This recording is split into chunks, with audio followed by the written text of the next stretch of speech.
Moi roztomili, posłuchajcie wiersza o mamie, o matce. Wiersz jest napisany po naszemu, cieszyńską rzeczą.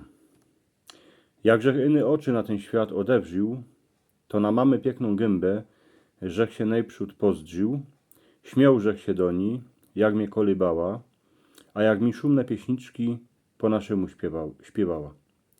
Wszystkiego mnie uczyła, wszystko pokazała, jakżech był przeciwny, to miał ryczała, kiej mi krzywdę robili, to pod ciepy przegnała, przed spaniem mi szumne pogodki, a bojki wyrządzała.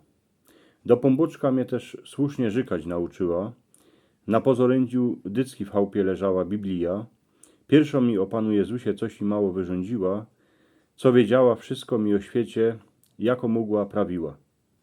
Potem mnie do szkoły ku rektorom na naukę posłała, widział żech, jak se do szatki kapkę popłakała, bo wiedziała, że ku światu muszę iść, a mnie nie zastawi, a gdosik między nami chnet jakiś mur isto postawi.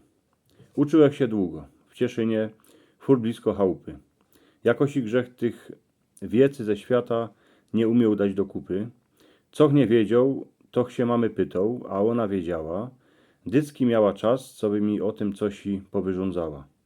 Całe długie wieczory my rozprawiali, rządzili, czasem my się przy temu a i kapkę powadzili, ale matkę żech szanował, a jakże i żyk co złego, to i przyniósł kwiatka, aspoń takiego polnego.